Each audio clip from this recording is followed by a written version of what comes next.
Hello, everybody, and welcome to round 3 of the Colorado Karting Tour Winter Series. I am Tyler Newitt.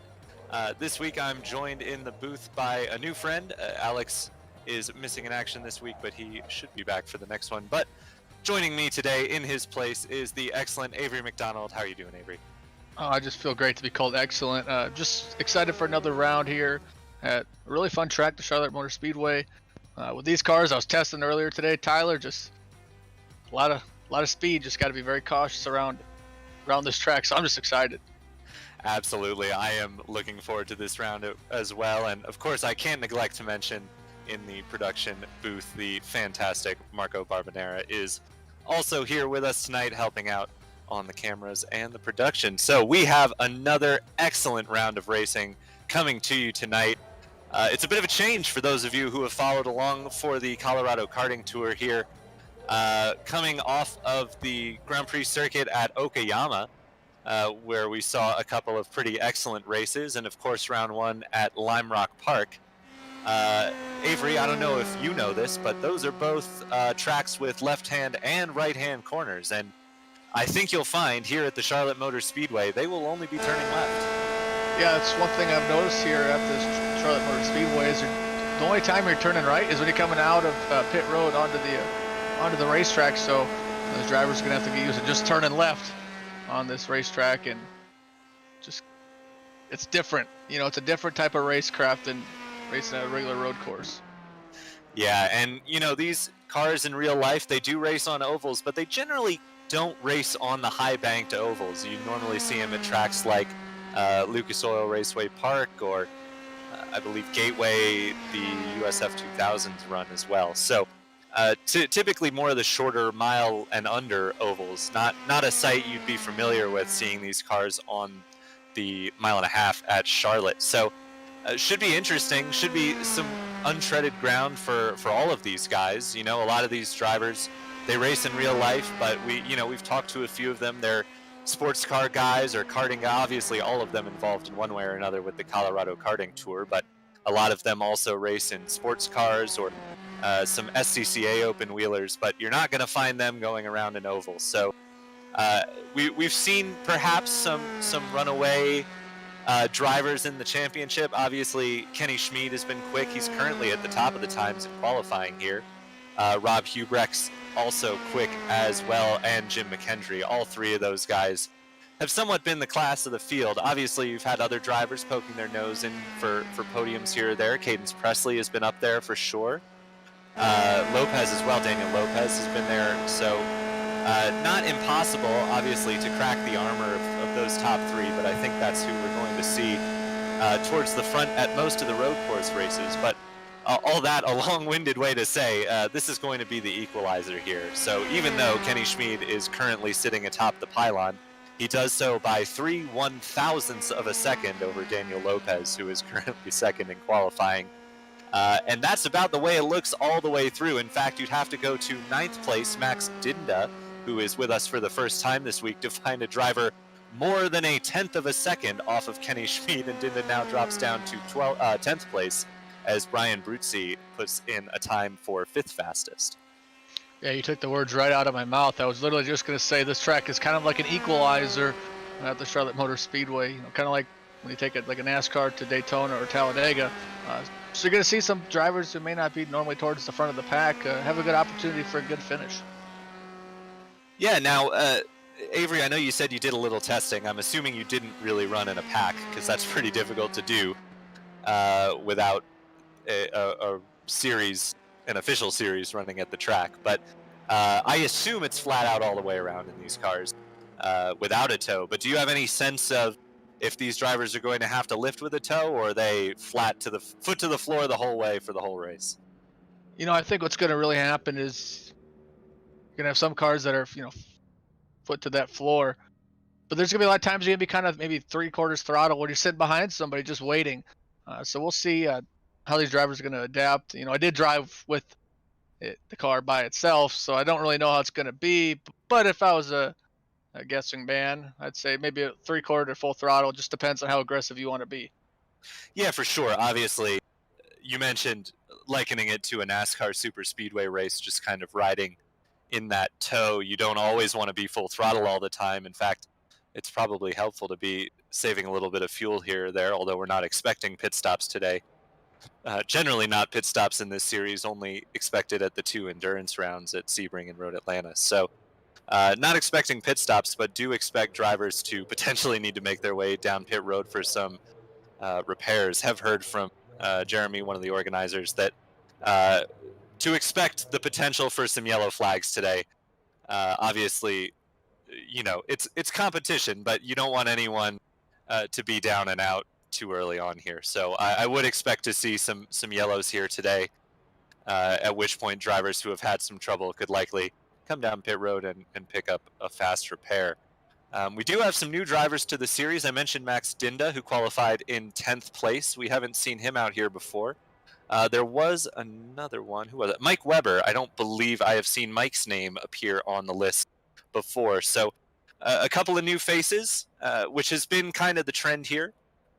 Obviously, we have the core group that's been here for all of the rounds, but nice to see new drivers filtering in as well. A bit of a smaller field than we saw last time out at Okayama, but not all that surprising. I'm sure there are some drivers who don't really like the oval racing side of things and wanted to just kind of focus on the road courses for this series. So good still to see a pretty sizable turnout from the folks at Colorado Karting Tour. And I have to say, I think we're in for a pretty exciting race. I've really been looking forward to this.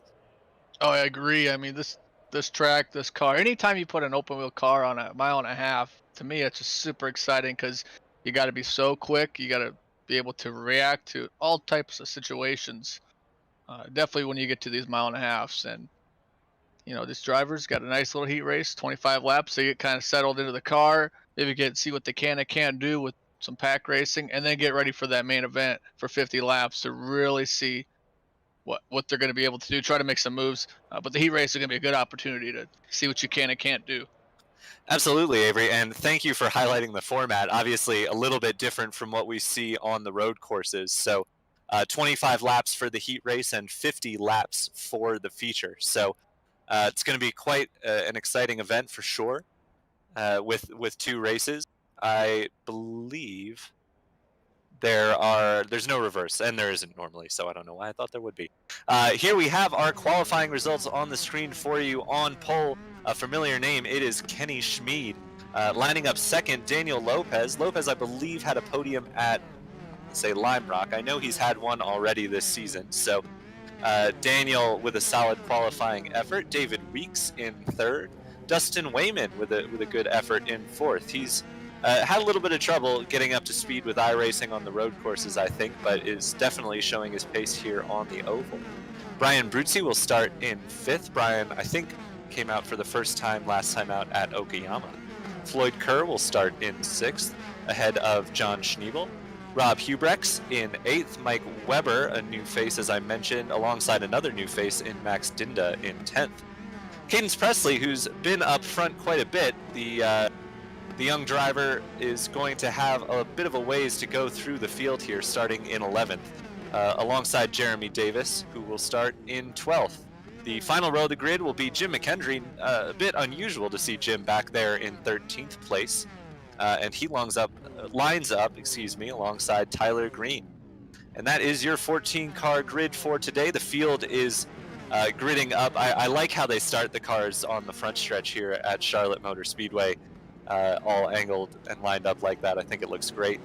It'll be a full pace lap for these guys, but considering it's around an oval, a 1.5 mile oval, as opposed to the full GP circuit at Okayama, it's going to go a lot quicker than it did last time out. Yeah, I think whoever made the decision at iRacing to have the start like that on the front stretch definitely has some production backgrounds, because I think it looks so much better. There's another track that's like it is. I think it's Texas, is it, that lines them up like that? Yeah. Oh, Pocono as well? Okay, cool. Thanks, Marco. Everyone is getting ready to go here. It will be Kenny Schmid leading them to the line.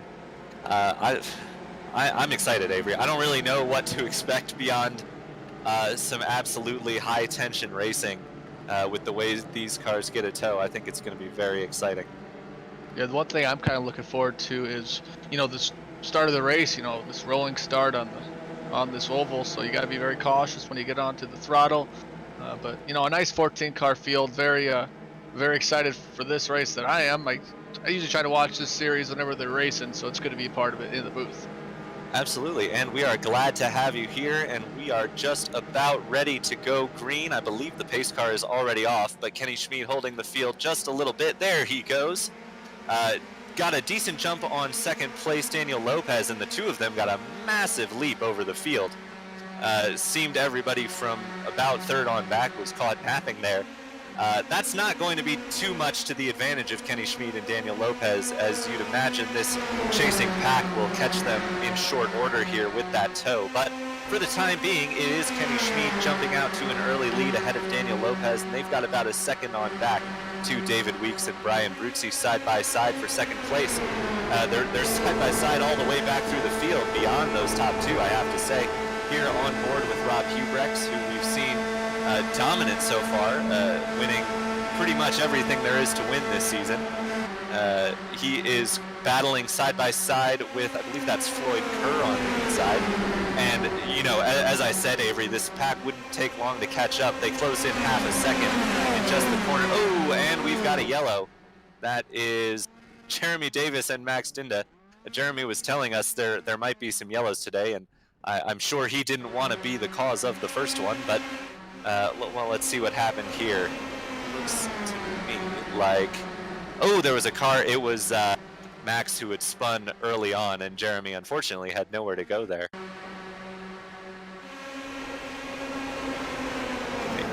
Oh, and who was that caught the apron? I believe it might have been Tyler Green or Cadence Presley. It was Cadence, okay. So Cadence Presley caught the apron there and just rode up a little bit. It's such a sharp transition.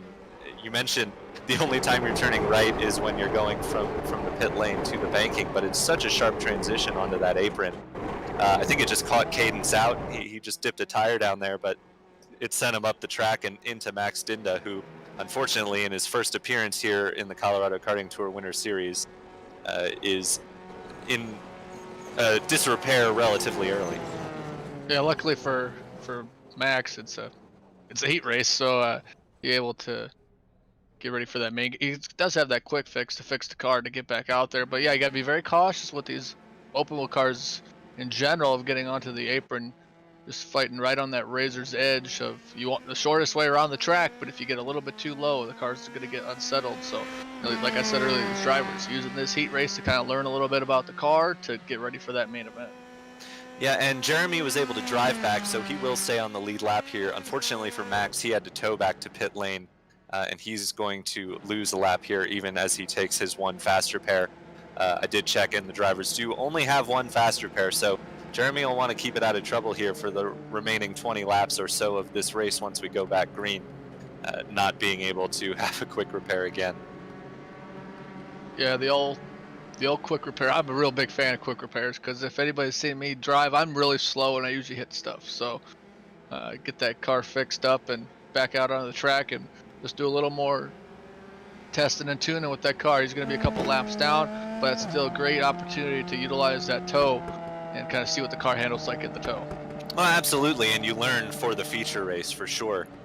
Yeah, so hopefully Max can get back out there. It looked like his car was back in the pits and repaired, but I didn't see him going. Here's the onboard shot, so we see, oh man, he had just no idea that Cadence was going to come up like that. And of course, Jeremy had nowhere to go as well, so tough. Yeah, Max really struggling to drive the car after the contact, no surprise there. Here's the onboard from Jeremy's perspective, and you can see it almost looked like Cadence was kind of dodging the car ahead, John Schneebel. I'm not sure if that was the case or it was just the apron kind of launching him, because it certainly will do that. But in any event, a tough blow for Max and Jeremy early on here, but as you said, plenty still to learn here in preparation for the feature race. Out front, it is Kenny Schmid. He's led every lap so far after his excellent start. I'm not sure. Well, oh, sorry. Jim McKendry and Kenny Schmid's cars look nearly identical, and I was confused because I saw Jeremy behind Jim McKendry, and I thought he was behind Kenny and a lap down, and I had wondered how that happened. But no, Jeremy back on the back of the field on the lead lap, looking to move his way forward a bit. I believe we're going to be seeing a single file restart here. Nope, nope, too wide. So they will be doing 2x2 for the restarts, and the lights are off on the pace car. So as the field sorts themselves out, they'll see if they can go a little bit longer than 2 laps for the next green flag run of the race. And I think most of the drivers in here will be looking to keep it clean. Oh yeah, another opportunity for a good restart. You know, maybe some drivers who kind of struggle a little bit on the start, just have another opportunity to kind of learn the car and see what they can do to get a good restart to maintain a good position, because the restart is the best chance, your best opportunity to make passes. So we'll just kind of have to wait and see.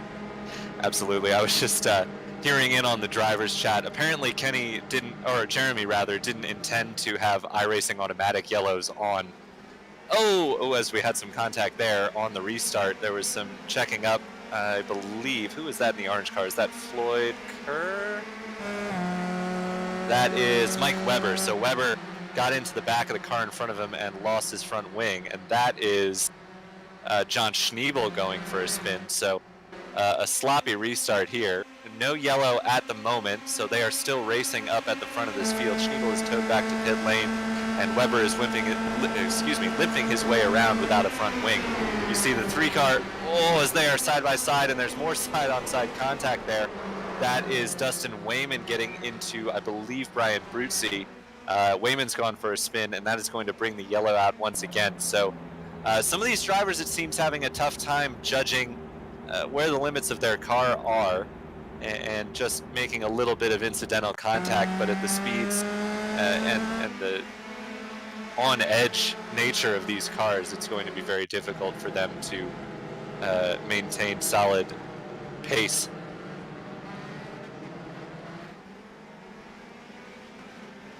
Yeah, definitely not the restart some of the drivers were hoping for, but they're going to have another opportunity in a couple laps to get back going. Yeah, so it was Schneebel who got hit by Weber on the restart, and that lack of rear wing is definitely what caused him to spin there as he tried to get the car up to speed. No? Oh, no, you're right. It was Wayman he ran into, so... So Schneebel lost his wing some other way. He perhaps got hit from behind by... Not sure who that is behind him. Perhaps Tyler Green. Here is Wayman. So Wayman actually looks all right despite the contact from Mike Weber.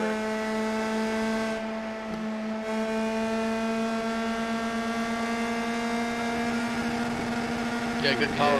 Good run the outside there. Yeah, he got some excellent momentum, and unfortunately it looked like, who was in that camo car? I think that is Daniel Lopez, or potentially, well, I'm not sure who. No, it wasn't Lopez. Maybe Brian Bruzzi. Whoever it was Brian. Okay, so Brian seemed to be having a bit of a difficult time keeping the car steady. He was trying to keep it close. You know, it's always so tough to judge when you're the car in the middle. You don't want to pinch the car on the bottom because then you'll have contact, and you don't want to squeeze the car on the outside because then you'll have contact. So, you know, you just have to try and keep it close, and unfortunately, I think he just had a bit of a wiggle on and made contact with John Schneebel there, sent him around, or Dustin Wayman rather, and sent him around. Yeah, definitely need to give each other a little bit of room with these cars at this track at, you know, these high speeds for this car. So we'll just have to see if these drivers are going to be able to make a couple adjustments into to this next restart and see what happens. Yeah, I think at this point a decent number of the field have used their fast repair, so they're going to have to be careful here because they're going to start having to, they're going to start losing some time for sure. There you see the drivers who have made a pit stop, and I believe, why is Jim McKendry dropping to the back? He's not showing on pit lane for me. Oh, interesting. So Jim McKendry has not made a stop yet, so he has not used his fast repair, but we know Jeremy Davis has, Brian Bruzzi, it would seem, has as well. Tyler Green, Cadence Presley, Dustin Wayman all have made a stop and taken their fast repair. Mike Weber, for sure, we saw him involved on the restart, losing his front wing, and I see him now with a front wing, so he's definitely gotten that repaired. Max Dinda is a lap down, but back on track, fortunately. And then John Schneebel, of course, involved in that latest wreck, is still in the process of towing back to pit lane, although right now I'm showing he is just leaving the pits, so he will be getting back going shortly here. Light's still on the pace car, so it'll be at least another lap here. Did want to take a moment, of course, to remind you that the Colorado Karting Tour iRacing League Board would like to thank you for watching this broadcast and hope everyone is enjoying this great season of racing. The series is currently free to race for Colorado Karting Tour members, and in order to keep the race entry free while providing the fantastic hosted sessions, awards, and broadcasts, we are looking for sponsors. If you would like to sponsor the Colorado Karting Tour iRacing League, please reach out at www.coloradokartingtour.com/contact for full details. In addition, the Colorado Karting Tour is looking for race day track workers. Positions currently open are corner, timing and scoring, as well as flag workers. The workers will be paid for their time and travel to each event. Please contact Colorado Karting Tour for more details. Contact information, once again, is at www.coloradokartingtour.com/contact, and you have the website on your screen there as well. Thank you, Marco. The field is now forming up once again, 2x2. Lights out on the pace car, so we will be going green the next time around. Kenny Schmid has had an easy breezy time so far today. I don't think you can say the same for anyone else throughout the field at this point. Oh no, yeah, he's having a easy breezy day, but when the pace car lights are off, it's a good opportunity for the easy breezy day to turn a little bit more breezy. So we'll see if he's going to be able to maintain this lead, but another opportunity for a great chance to make up some positions. Just a couple laps to go. You're absolutely right, Avery. We will get the restart with 15 laps to go. And I think all these drivers know that the restart is the best time to make up ground, because that's when we've seen the action for the most part. Even with the tow these cars get, it's hard to make moves, especially when they're 3 wide for the lead like we saw, which sparked that latest incident. So pace car heads to pit lane, and Kenny Schmid is gone. He got a great jump once again on Daniel Lopez. 2x2 on behind them. Looked to be a bit more orderly this time, less of the checking up and front to rear contact. Still 2 wide through most of the field. It is Weeks versus Kerr for the first battle on track for 3rd place. Rob Hubrecht's working his way forward. We know Rob, as the winner of every race so far this season, will be wanting to try and keep that streak alive, but he's got some cars to pass if he's going to do that. Now we're side by side for the lead. That is Daniel Lopez and Kenny Schmid. Lopez on the high side, Schmid down low.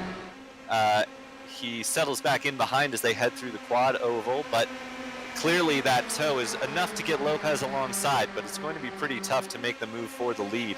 And this pack is right together now. In 3rd place, David Weeks holding that inside line with the challenge from Kerr up top. These cars look not the most stable things in the world, and we see these drivers dipping below the apron on the backstretch, but they'll want to pull it back up by the time they get to the corner here. Yes, keep in mind, just a couple minutes left to actually end this heat race. It was set for 25 laps or 15 minutes, and we're still at the 13-minute mark, so just a couple more laps to go here, so drivers are going to try to make a good move to get that grid set for the main event. That's a very good point, Avery. Yeah, I hadn't noticed that it had switched over to time scoring, so normally it would have been 25 laps, but because they've run up against the time limit with the couple of yellows, we are looking at a 15-minute timed race.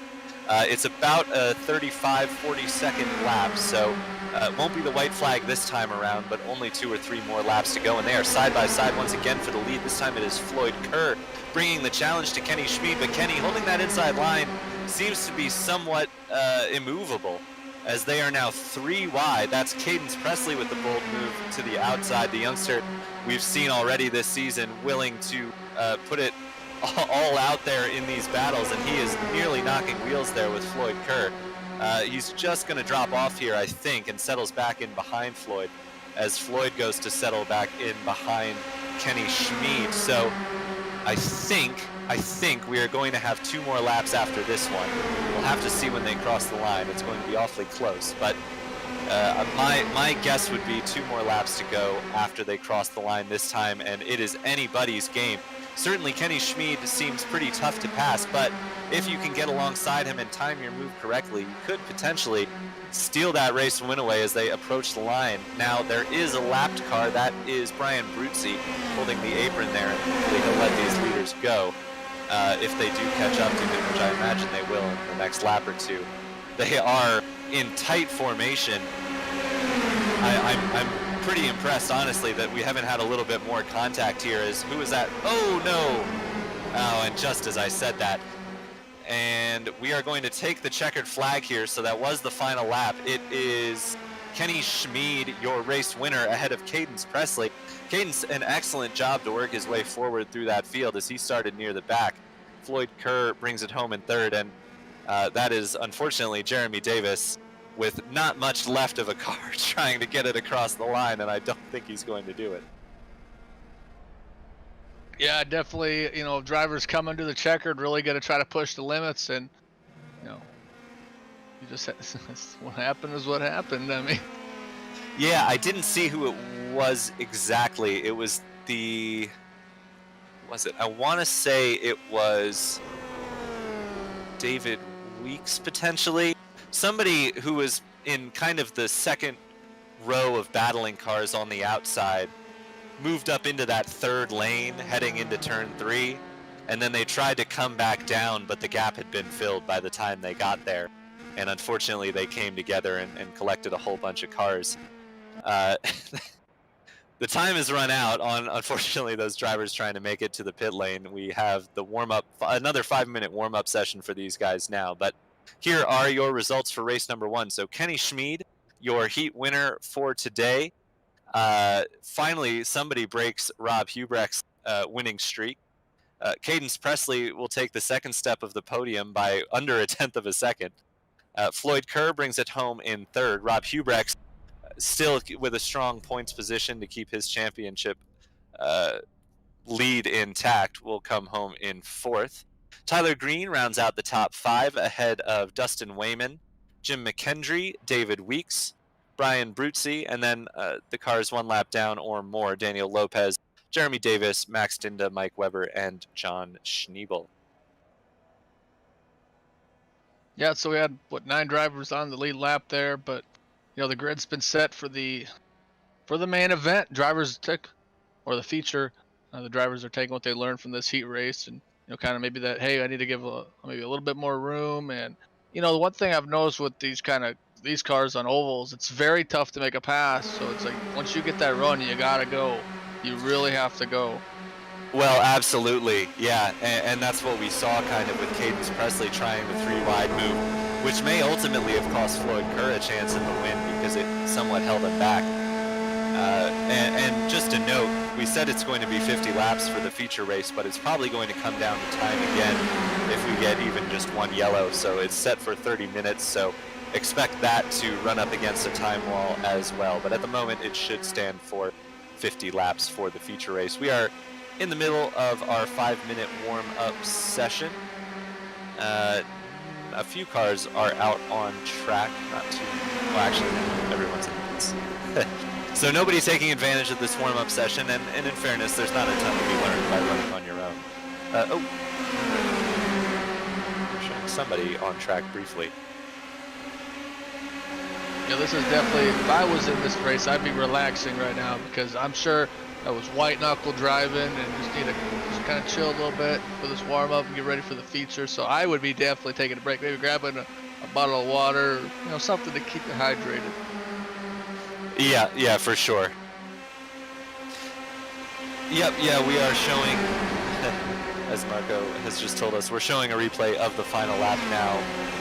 So we're a bit delayed here. I can't see it, unfortunately, because of the way the sessions have worked. But some really fantastic battling there. You know, obviously, yes, we did have some incidents, but a really exciting race and an exciting finish. I think Kenny Schmid has got to be in the catbird seat here with his pole position heading into race number 2. Obviously, same as at the road courses, the starting positions for race number 2 are in line with race number 1, with the finishing positions for race number 1. So it will be Kenny Schmid starting from the pole once again, and I think there's a pretty good chance that he will be able to hang on to that. So. Yeah, definitely want to start in a good position. You know, we learned from this heat race that, hey, Austin West, thanks for tuning in. But definitely, we learned from that heat race, you really want to have good track position and really just kind of maintain that bottom line. So, hey, Patrick, good to see you too. Thanks for watching. But yeah, definitely want to maintain a good pace and run that bottom line. And just kind of, when someone tries to make a move, you just kind of got to push that gas pedal even further down, even though you probably got it at 100%. Yeah, absolutely. I think Kenny's going to be tough to beat, but I don't think he is going to be unbeatable in race number 2. But it's going to have to, I think, take some teamwork from the rest of the drivers to work their way around Kenny, or perhaps some unfortunate contact, which certainly affected almost everybody in that race number 1.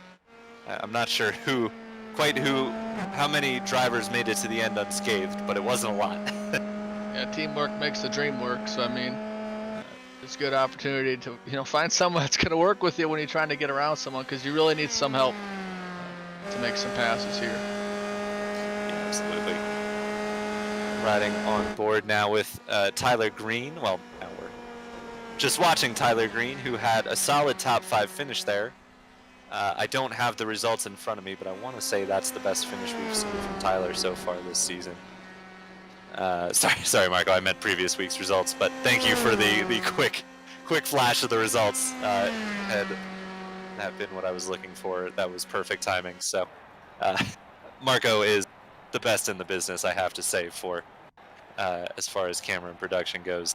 So we are lucky to have him, but unfortunately, I don't think we have the results, or the previous race's results, loaded into the system. But here we are with your grid for race number 2. I'll stop tooting Marco's horn here.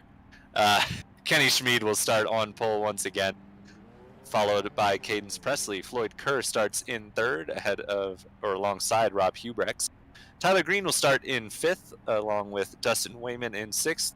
Jim McKendry starts in 7th alongside David Weeks. Brian Bruzzi starts in 9th. Daniel Lopez, who had a strong race 1 until it all came unraveled towards the end, starts in 10th place. Jeremy Davis starts in 11th. Max Dinda in 12th.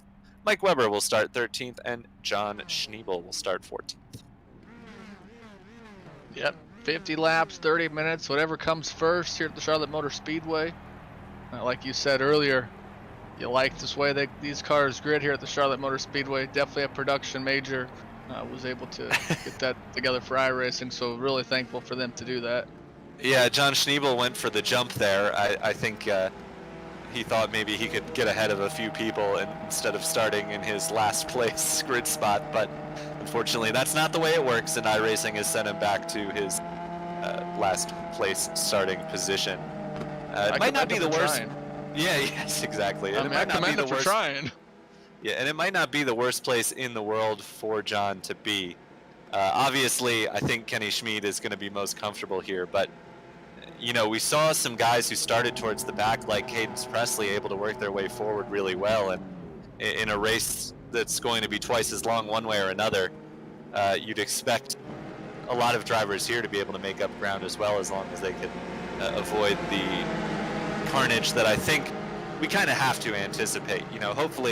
Hopefully we don't get too much in the way of wrecks in this race number 2, but I think it's somewhat inevitable that there will be some contact at some point. Yeah, I think every race has an opportunity, but definitely get an open wheel car to an oval. It kind of raises that up a little bit. So the pace car is heading off that beautiful FR 500 Mustang, and there they go. And it's another great jump for Kenny Schmid, and he's doing exactly what he needs to do out front, picking his moments well, and Cadence Presley slots into 2nd place behind him, but he's got a hard charging Floyd Kerr right on his rear bumper. Rob Hubrex in behind Floyd, I think will settle, yes, so they're single file through the top 6. That's Brian Bruzzi. The first battle we have, which is just kind of settled in, was Jim McKendry and Brian Bruzzi, I believe. They've got a little bit of a gap to Dustin Wayman, who is about 3/10 behind them, a second back off the race lead, but suddenly we have a ton of action up at the front. Cadence Presley is side by side with Kenny Schmid for the race lead, and that is Bruzzi, who has come out of nowhere to take the lead on the top side, and he is able to clear Cadence Presley. Can he clear Kenny Schmid? He wasn't quite clear. He tried to close the door, but Kenny Schmid said, "No, sir, I am still here." And so Kenny Schmid barely hanging on to that inside line, but Bruzzi from, I think, 6th place as they started that lap with a massive run into turn number 1, moves his way forward and into the race lead. Kenny Schmid will have to settle for 3rd place as Cadence Presley moves now to the outside of Bruzzi.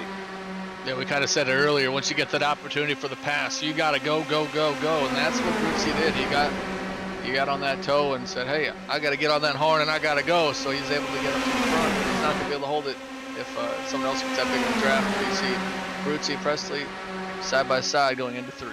And smart driving by Kenny Schmid there to let that happen. Could have forced the issue for sure and held his nose in there and potentially caused a big wreck and set himself back quite a ways. Instead, he knows he's in this for the championship.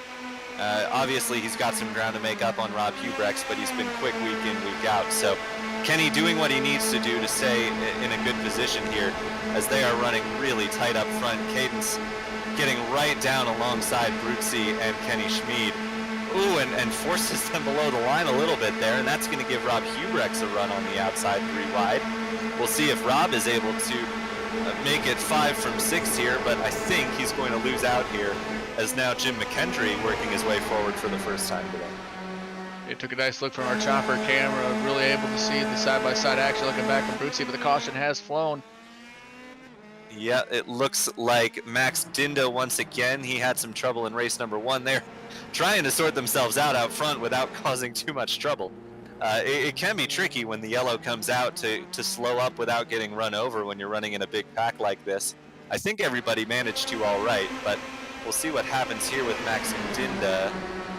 And now that looked unlike the first incident we saw in race number 1 where Cadence hit the apron and came up into him. That looked like he squeezed that orange car onto the apron. I think that's Mike Weber.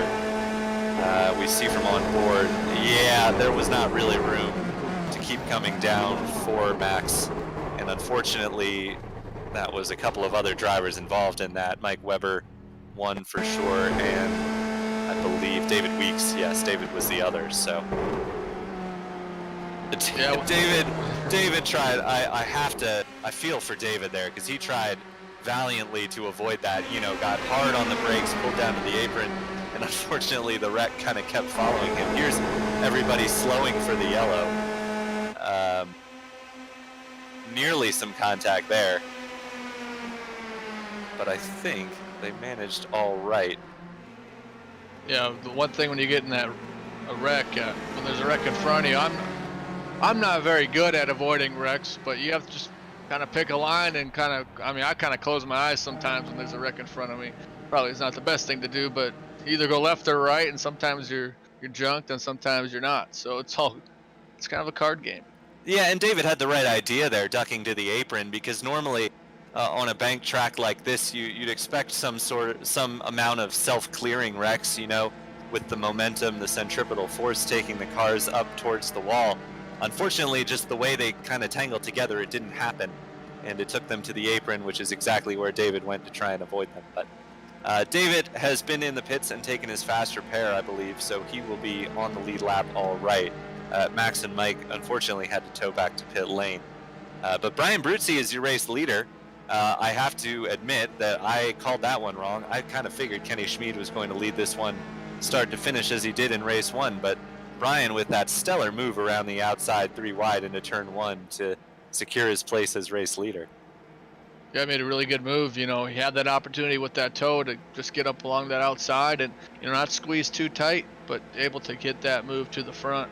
And like you said earlier, with Kenny kind of giving some room earlier in that race, I mean, you give up a little bit of gas, it lets somebody in. That goes from having a junked race car to not having a junked car. So, it's all racecraft. These, all these drivers have some really good, some good racecraft. You're gonna see moves like that when that opportunity is made to save the car. Well, exactly. Do it. And it's racing intelligence, is it? If Kenny had been on the inside and Brian had come down and taken the both of them out, then, you know, if you're pinning blame, of course you pin it on the car who came down where there wasn't room. But it doesn't help Kenny at all. You know, he's in a tough position because if he keeps his nose in and they create a wreck, it's not Kenny's fault, but he's out of the race or significantly slowed down, having to take his fast repair. So, you know, it's aggressive racing by Brian to force Kenny into that position, but it's smart racing from Kenny to recognize that he's in a no-win situation, and the best thing to do is just to back off, cede the position, and live to fight another day. Yeah, you just, you know, racecraft, you really, these drivers have good racecraft, but we have another opportunity for a restart. That beautiful FR 500 Mustang is going to come down pit road and get ready to go green. It's a late move. I think it caught you off guard there. Oh, come, no. It looked like he wasn't going to duck down, but Caden's perhaps playing the smart role there, waited for Brian to go and ducked in right in front of Kenny Schmid. Kenny now looking to the outside, so he's going to try and do what Cadence and Brian were able to do to him. He's got the help of de facto teammate Jim McKendry there. He is, oh, and they are 3 wide now for the lead. So Kenny doing exactly what he saw done to him on the previous restart and trying to make it work around the outside. Cadence has cleared Brian. So Bruzzi settles into 3rd place on track, but he's going to get the run on Kenny out of turn number 4. They are side by side for 2nd, but at the moment it is Cadence Presley who stands alone and leads that lap number 9. Kenny now alongside him as they head into turn number 1, but you would expect him to lose a little bit of ground here through the corner, just by virtue of him taking the longer line. He's got, I believe, Floyd Kerr, yes it is Floyd, lined up behind him. Jim McKendry has settled back into the inside line. Brian was looking to the middle there to make it 3 wide, but there really wasn't room, and he wisely settles back into that 2nd place on the inside line, side by side with Floyd Kerr. They're 2 by 2 and nearly side-to-side contact there as Cadence kind of ran just a little bit wide out of that corner, and Kenny did well to avoid him. But Kenny Schmid hanging on just a bit around the outside, certainly not giving up any ground to Cadence. It seems that we've just kind of formed our parade lines, and they're going to hang like this for a little bit.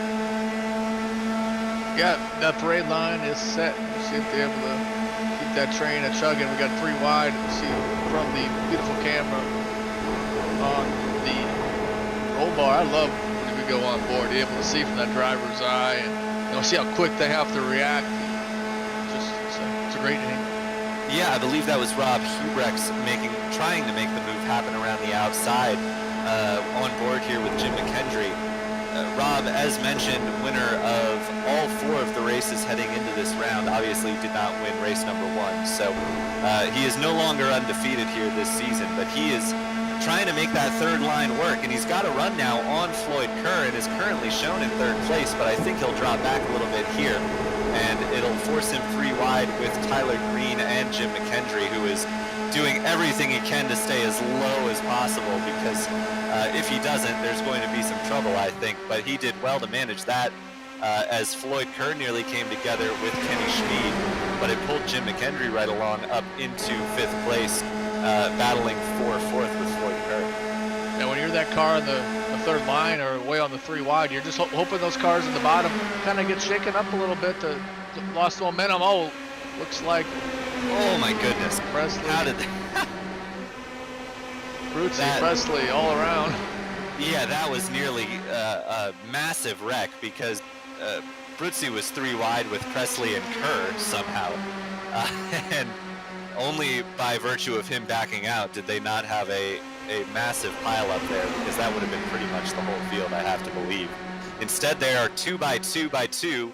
Kenny Schmid alongside Cadence Presley, behind them Floyd Kerr and Brian Bruzzi. Now it's Tyler Green trying to make that 3rd line work. We saw Rob Hubrex attempt it and not able to make ground at all. It looks like Green will find a similar fate here, and Daniel Lopez is coming along quickly to try and fill that gap and trap Tyler Green on the outside. Not still side by side for lead, so. Yes, yeah, not really anywhere for these drivers to go. You know, it's not like one of these drivers up front can pull a massive advantage. and it really seems like the toe only manages to take you alongside. So you need to somehow force the car that you're racing with to get out of the gas to get any sort of advantage for whatever reason. And we have seen it happen, but at the moment, if you can hold your line and stay in the gas, you're going to be in good shape here. As they were 3 wide briefly for the lead, Floyd Kerr trying to make it work this time. It's yet another driver making that 3rd line their home. Green has settled back into the inside line, and it looks like he might actually pick up the place that Floyd Kerr was holding in that kind of battle for third and fourth. Just a little side-by-side contact. I think Bruzzi caught the apron and came up into Green just a bit. Now they're 3 wide. Oh, Cadence is on the apron there. Oh, and there it is. Oh, you saw that coming, didn't you? Oh, you hate to see it. Lopez, Kerr, McKendry, we stay green. Oh, yeah, good. Caution No, they're yellow. Yep, yeah. Bit of a late yellow, but yeah, it just looked to me like Cadence. Well, Cadence was on the apron. I think Kenny thought he was clear. And sometimes if the car you're racing with gets far enough on the apron, well, actually it looked to me like Kenny was clear, and there was just a little bit of net code there that forced him into Cadence. And unfortunately, Cadence got sent further onto the apron, which in turn sent his car back up the track. Here is the... Ooh, gosh, it's close. Yeah, I can see why Kenny might have thought he was clear, but unfortunately he was not. And that contact with Cadence collected quite a few drivers. I hear Cadence apologizing in the chat, but I think he might watch that back and realize it wasn't really his fault. Oh, it's always good to get an apology out, even if you don't know if it's yours or the other driver's fault. But one thing I want to make note is iRacing, one thing they've done very well. I mean, they've done a lot of things well, but that damage model is really cool. It sure is. I love the new damage model on these cars. You see the parts and pieces flying, but you're absolutely right. It is always good to get an apology when you can, as we get a nice slow motion shot of that new damage model. For those unaware, Cadence is 10 years old, a junior kart racer, and from everything we've heard when talking to him in the interview room, a absolutely fantastic kid. So no surprise that he's apologized here. What is going on? They're waiting for the pace car here. Wait on that beautiful Ford FR500 pace car yeah. to make his way down. I mean, I'm a proud Mustang owner, so anytime we get the Ford Mustang pace car, I have to really talk it up. So it's good to see it out here. I've noticed you haven't missed an opportunity to slip in the beautiful Ford Mustang FR500, but I won't disagree with you for sure. It's a lovely vehicle. But there is Kenny Schmid, who, through it all, is your race leader once again. We are 14 minutes into this half-hour race. Seeing as we're on lap 17 of 50, I think it's pretty clear at this point we are not going to get to 50 laps in this race. Yeah, whether it's a timed event or a lapped event, you still got to be the leader at the end. So absolutely, it just makes it a little tougher for these drivers if they don't know when the white flag is going to be, because a lot of them won't have the time as their primary display on, on the iRacing HUD, the F3 box. It'll show you the laps, but it won't show you the time. So these drivers will be having to know when the finish of this race is coming up, which presumably they will be. I'd imagine most of these guys are keeping an eye on it. But we do have a lot of drivers, in this series who are relatively new to iRacing, coming from the world of real racing, karting, stuff like that. I think we're going to see some people potentially struggling a bit. Oh, it's always good to see drivers with that real life experience come into the sim and kind of just hone their racecraft a little bit. We've seen some of the bigger name drivers say how sim racing has helped them, and maybe not just how realistic it is, just more of the racecraft, the pitting, just in general. I mean, so it's really cool to see drivers get over here, and it's going to make a difference in their real racing careers.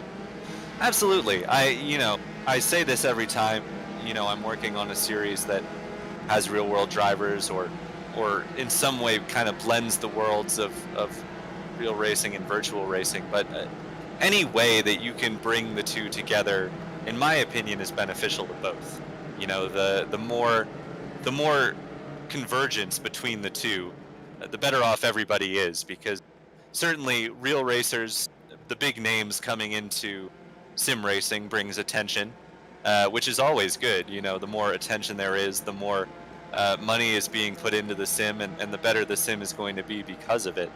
And by the same token, you know, the more sim racing can work its way into real racing, and you know, I can speak from personal experience of how prevalent simulation and stuff like this is in the world of real racing.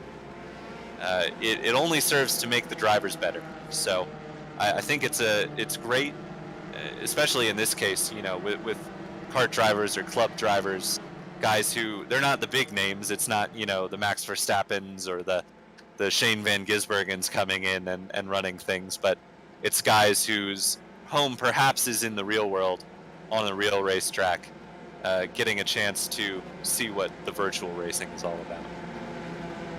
Oh, absolutely. I mean, it's just a great platform all the way around. It's got the multiplayer. I mean, it's just so set up very nice, and you have groups like the Colorado Karting Tour, and then you have people like us here at Apex Racing TV. They give you a good professional view of what races, so you still get that professional basis, and you know, everything's pro.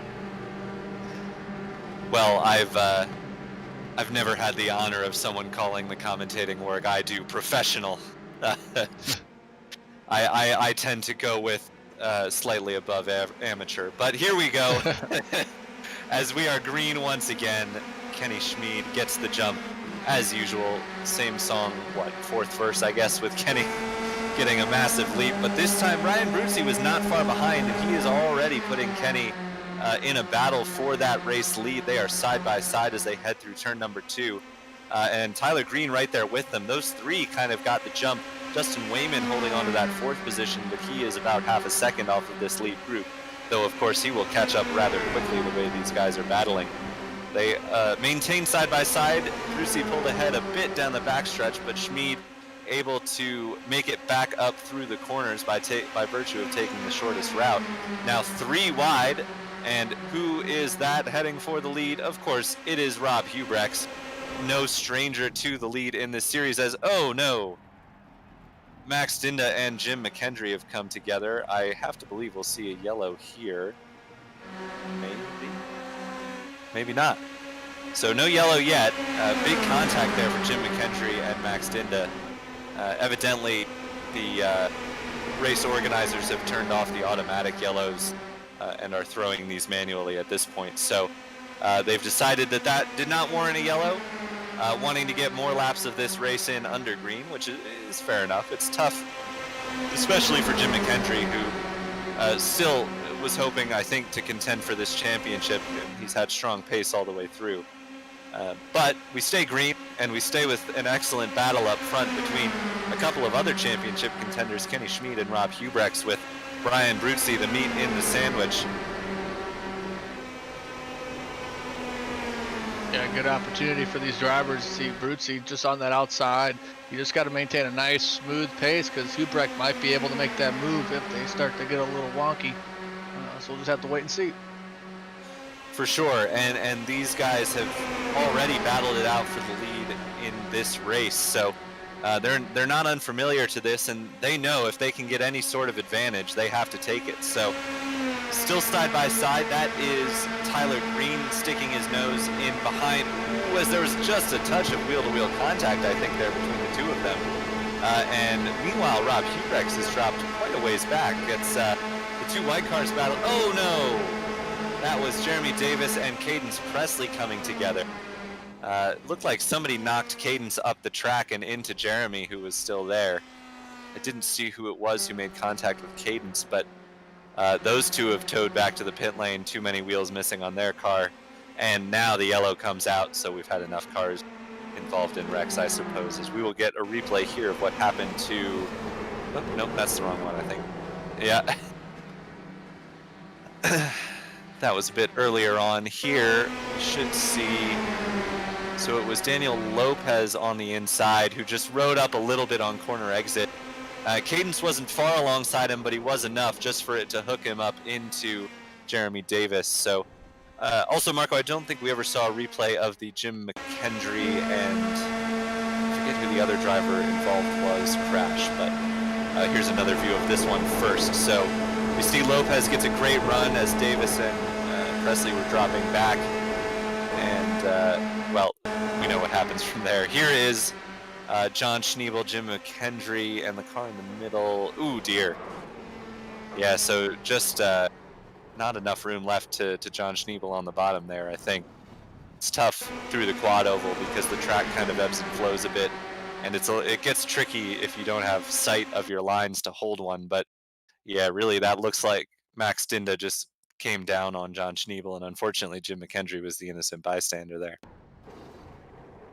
Yeah, just, you know, sometimes you're in the wrong place at the wrong time, and just gotta, sometimes you gotta be better to be lucky than good. So some of these drivers still got that quick repair, so we can get back out here. We're just past the 21.5-minute mark of this now 30-minute race.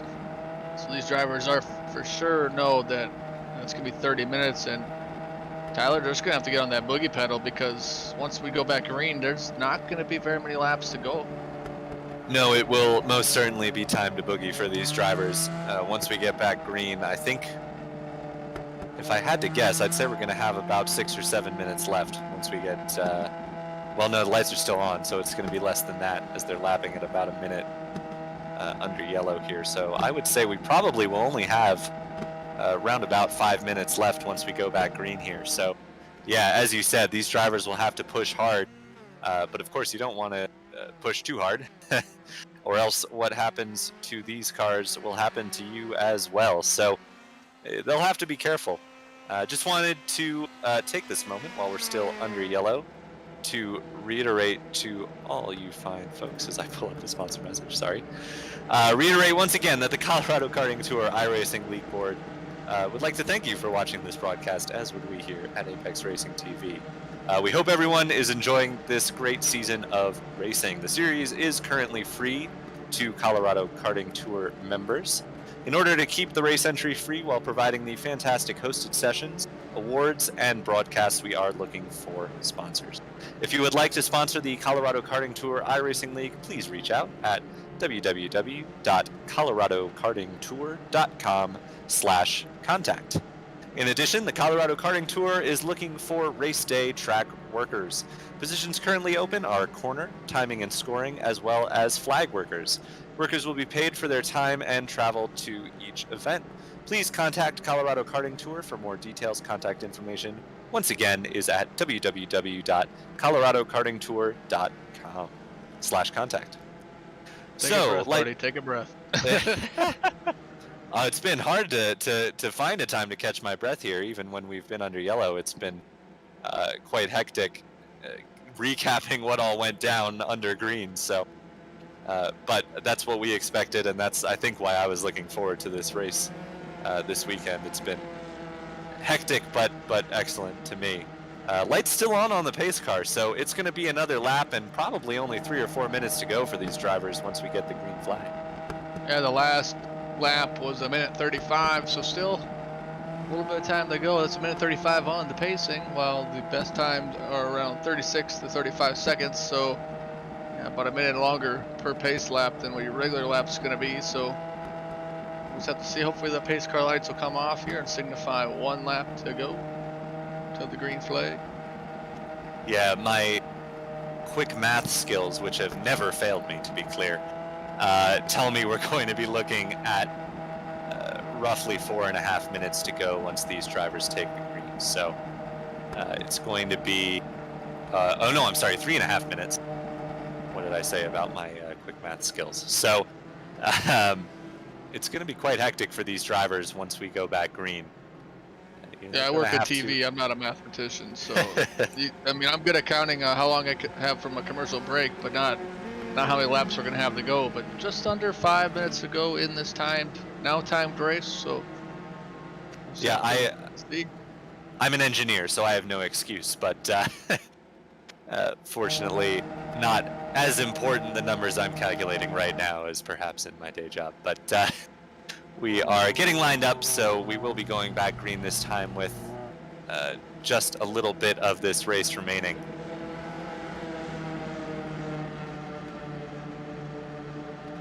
Yeah, that once again, that beautiful FR 500 Mustang just looking nice and sharp, and hopefully it's the last time we're going to see that car on the track, because it's getting ready to head in, and Schmid and Bruzzi are getting ready to lead the cars to what we hope to see the final restart. Yeah, just a quick recap of the 8 cars on the lead lap and in contention for this win. Kenny Schmid, Brian Bruzzi, Tyler Green, Daniel Lopez, Dustin Wayman, Rob Hubrex, David Weeks, Mike Weber, all running on the lead lap. So all 8 of those cars could potentially be in with a chance of the win here. As they go green, they quickly sort themselves out into single file up front. Bruzzi in behind Schmid and Lopez in behind Green. Hubrex a bit further back behind them, and Wayman a similar distance behind Hubrex. So now Bruzzi goes for the run around the outside. That seems to have been his strategy, to lay back just a little bit on the initial start, but try and get that early toe and clear Kenny Schmid if he can. Unfortunately, I was going to say he wasn't, but he made himself clear there. But now Kenny Schmid takes his run to the outside. He's going to see if he can grab that lead back from Brian Bruzzi as they cross the line. Just pretty much exactly 3 minutes to go in this race, which is going to come down to about 5 laps. They are 2 by 2 by 2. 6 cars all in with a chance of this race win should something happen to our race leaders. But side by side at the front, it is Brian Bruzzi and Kenny Schmid, Daniel Lopez, Tyler Green, your second row of cars in this pack. Rob Hubrex, Dustin Wayman, perhaps a bit on the outside looking in, but both not out of it for sure as they continue side by side. Nobody seemingly able to gain a significant advantage. Now, if we watch at the line here, it is Kenny Schmid leading that lap. So if they stay as they are, I think Schmid's in good shape, even if he's not leading the whole way around. He does seem able to pull just a bit ahead. Now, of course, if Tyler Green should pop to the outside and perhaps slow Kenny down a little bit, then he might be in trouble. But at the moment, still 2 by 2 as we head down the backstretch with just now 2 minutes of racing. Yeah, time is starting to, well, they're going to nothing.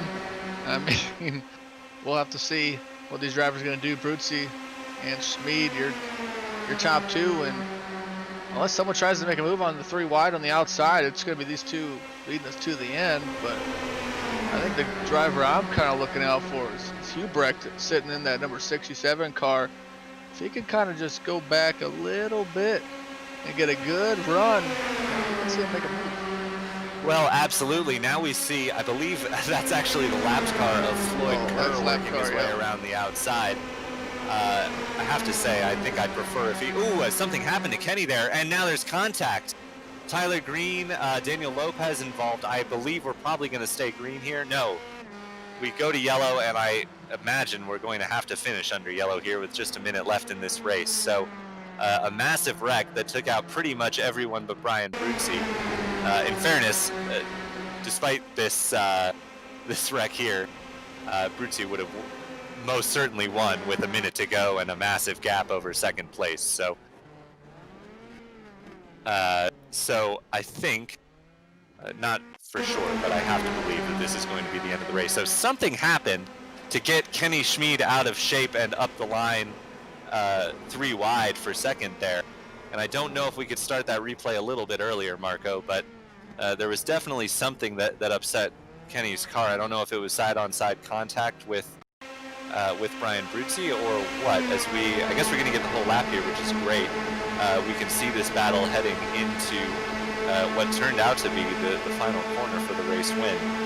So they're side by side down the backstretch. Kenny pulls ahead just a bit. I wonder if he tried to make himself clear as they're wheel to wheel into the corner.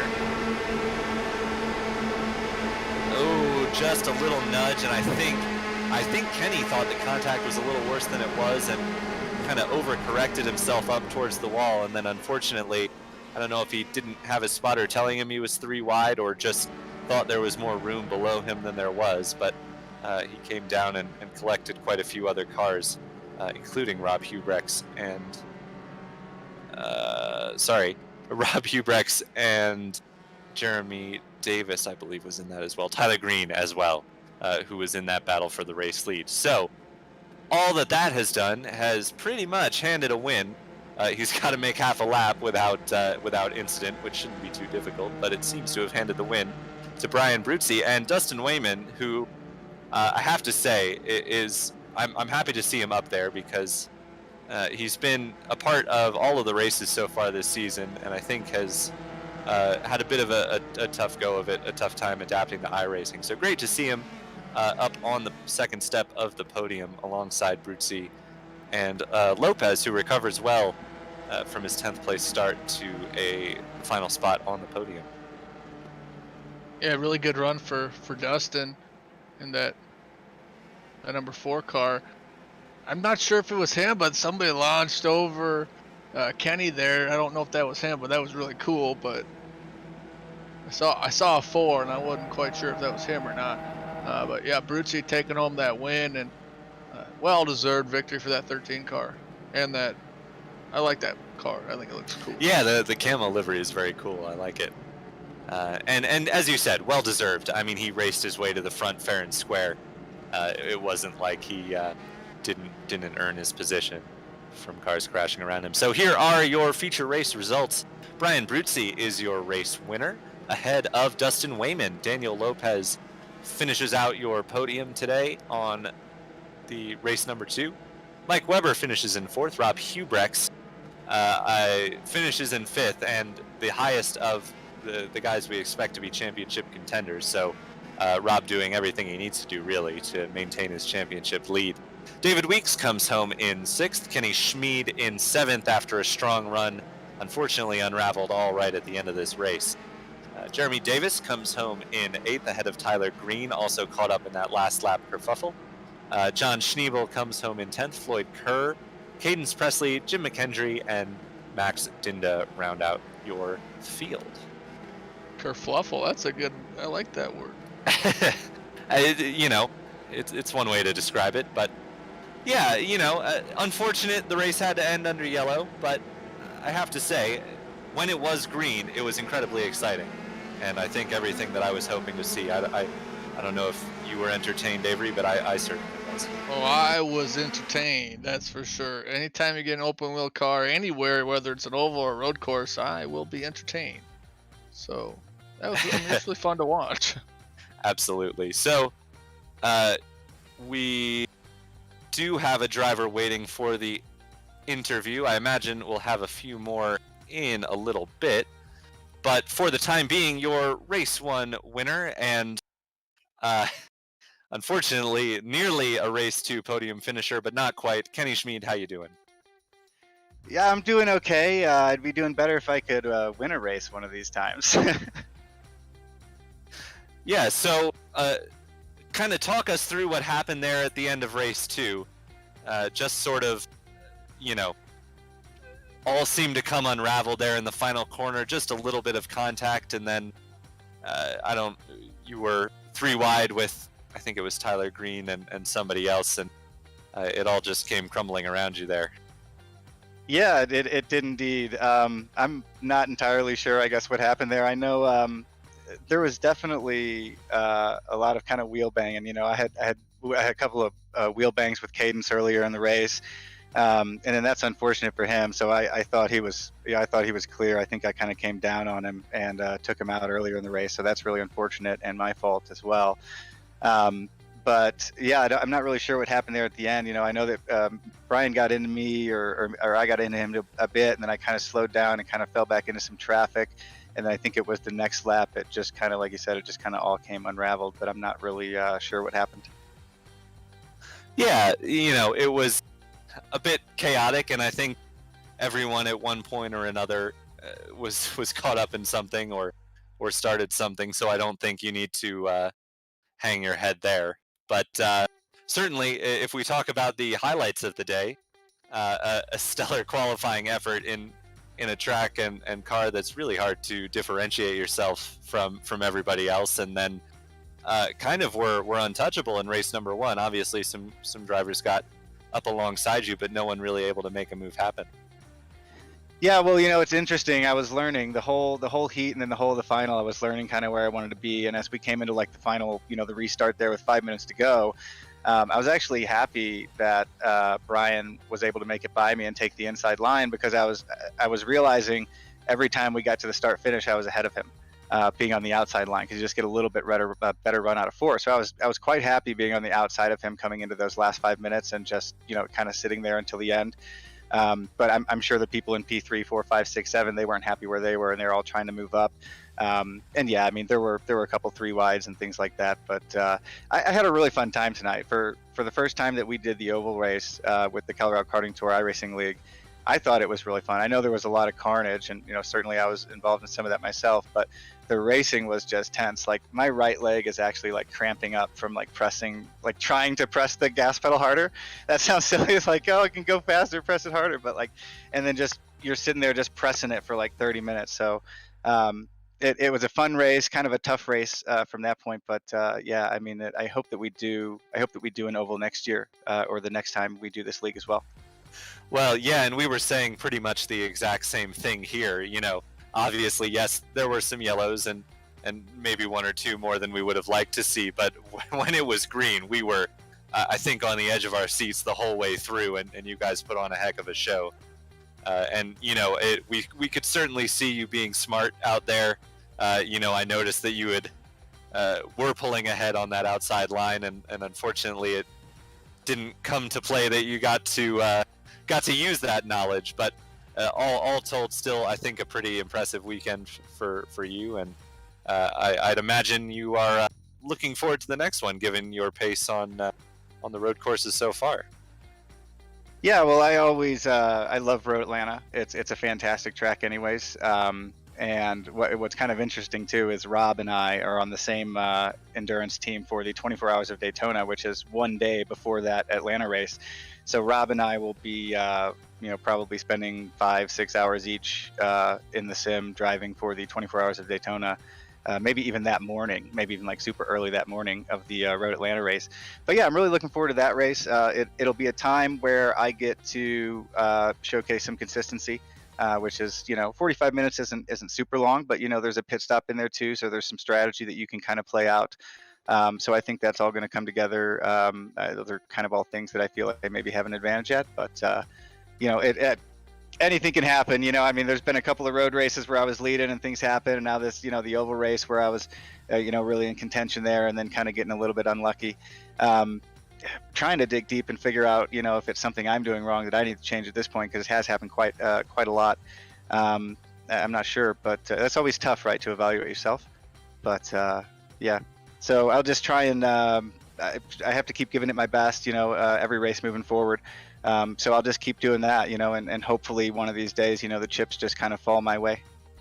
Well, absolutely, Kenny, and I think that any level of self-reflection is impressive, and that, I think it takes a good racer to know where to look to improve. So I think you've been pretty stellar this season, and obviously you haven't quite had the results to show for it, but I think you're going to do well. I'm also running the Daytona 24 the day before, but fortunately I can just sit here sipping on a coffee while you guys are racing, so I think it'll work out a bit better for me. But I guess you and Rob might be a little sleepy for Road Atlanta. But anyway, do you have anyone you'd like to give a shout out to before we let you go here? Yeah, mainly just the racers, all the racers tonight that showed up for this race. We've had a couple of extra additions, a couple extra signups to the league over the last couple of races, and that's fantastic to see the league growing, to see registrations growing for these races. And, outside of, I mean, it's an oval race and an open wheel car. There's going to be contact, there's going to be carnage, and there's going to be yellows. But outside of that, I think it was pretty much every single racer out there tonight, brought their best, and like you said, we put on, at a minimum, we put on a good show for everyone, and I think all of us had a good time ourselves. So tonight is for the racers and all of us who came out here and made this happen, and had a good time doing it. Well, fantastic, and great to talk to you as always, Kenny. Congratulations on your Race 1 win, and we look forward to seeing you at Road Atlanta. Kenny Schmid. See you guys in a couple weeks. Thanks, Kenny. So now we will grab Dustin. There he is. Oh, we had him and we lost him. Sorry. Dustin Wayman, and I'm going to hand you off to Avery Mcdonald. Hey, Dustin, congrats on a second place finish there. Well, thank you so much. How's it going over there? I really appreciate you guys taking over the coverage for this. I think Tyler and I are almost out of breath for how exciting that race was. Take us through the eyes of a driver that, you know, really was sitting kind of in like that 5th, 6th spot, and then a big wreck happened, and you got up in the second. So take us through that. You know, you just kind of go by what's in front of you, and I just followed what was fast and tried to make it through what I could. But you're going pretty darn quick out there, so just go as quick as you can, and kind of hope for the best. Yeah, definitely a different track than what you guys have raced on the first 2 rounds. But speaking of rounds, we got Road Atlanta coming up for the round number 4. What do you think of that track? I'm really, really excited about Road Atlanta. I actually kind of grew up from an onlooker's standpoint with my father racing at Road Atlanta in Formula V's and all of that. So it's an important track to me, and I hope to do well. But we've got some very fast drivers out there. My night tonight was nothing but luck and, a lot of fun. But, there's certainly some competitors out there. Yeah, it's definitely a fun track. I'm excited to be on the side, not in the booth for that race, be able to watch it, because I'll definitely tune in. But Dustin, before we let you go, is there anybody you'd like to thank? Certainly everyone that races with us, Danny, Jeremy, Kenny, all the Colorado racing group. We have a blast with this, and I thank everyone for putting this on every single race that we have. I really appreciate that. And also my father back in Vegas with 321 Go, my racing team. I appreciate everyone. That's awesome. It's great to have you, and we'll see you at next round in Road Atlanta. Thanks again, Dustin. You guys. That's Dustin Wayman. Back to you, Tyler. Yeah, and I have hopefully our race 2 winner, Brian Bruzzi. You there? How you doing? Fantastic, and I have to believe you're doing pretty well after that excellent performance. I think we can safely call you the only man to pass Kenny Schmid today. Yeah, me and him were side by side for a while. You sure were, and well, you also cleared him at one point earlier on before the yellow there. So really some impressive running. You seem to be kind of the only guy who could make it stick for the lead. I guess we saw Cadence maybe make it up front once or twice, but really you seem to have that draft working. Was that just a matter of learning in race number 1 and applying in race number 2, or was it just something that you had for race number 1 but didn't get to show? Yeah, I definitely had it for race number 1. I think that there was a little bit of glitching happening. I think one of the cars kind of hit me in that race number 1, and we were out. I didn't really know what happened, but on race number 2, all I knew is just keep that inside all the way around the track. Hopefully he doesn't beat me on like a final lap type, side by side thing. But I knew that inside line basically was unbeatable if you could keep it. Well, absolutely, yeah, and we saw Kenny kind of run that to perfection in race number 1. So certainly a solid plan there in the second race. It seemed to be, you three kind of, Kenny, Cadence, and yourself battling for that race 1 lead. If I'm not mistaken, you joined the series for the second round at Okayama, right? Correct. Yeah, so have you raced around or with these guys much, or are you just kind of getting a sense of how they are as drivers as we go along here through this series? Yeah, this is this last 2 races, the only ones I've done. I am actually moving to Colorado next month to join CKT. So this is a nice kind of intro into that whole community and that whole racing league, and it's been great so far. Everyone seems pretty awesome. Oh, very cool. Yeah, awesome. So getting kind of familiarized, and I guess it's quite the change from the GP circuit at Okayama to the high banks of Charlotte Motor Speedway. Have you done much in the way of oval racing on iRacing, or in the real world for that matter? Zero. It's funny. I actually grew up. I'm from Texas. I grew up watching Jeff Gordon, all that stuff. Moved up to Rhode Island, small state, biggest state, small state. And this was my first oval race on iRacing. I did some practices earlier today because I was like, I don't know what I'm in for, if I'm gonna suck or whatever. It just, I don't know. It felt natural. It was kind of very zen-like going in circles for so long. Absolutely, yeah, and I must say, of course, that you've won my support, being a lifelong Jeff Gordon fan. So, absolutely, stellar performance out there. And you know, is there anyone you'd like to give a shout out to before we say goodnight?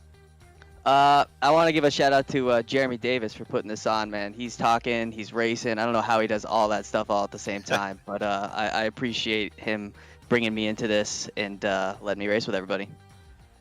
Well, fantastic, Brian, and congratulations once again on your Race 2 win here at Charlotte Motor Speedway as part of the Colorado Karting Tour Winter Tour. We will see you next time out.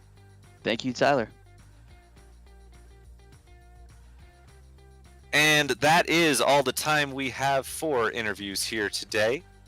Any closing thoughts, Avery? I mean, we already kind of summed it up. Some really excellent racing between the few yellow flags we had there.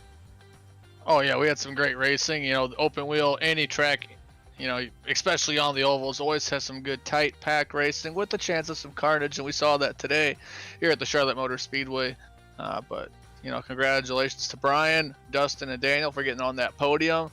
But if you like what you saw, I mean, tune in for these guys when they come back to Road Atlanta, because it's going to be nothing short of excitement. So I had a great time. I hope everybody watching did, and I hope to be back here soon.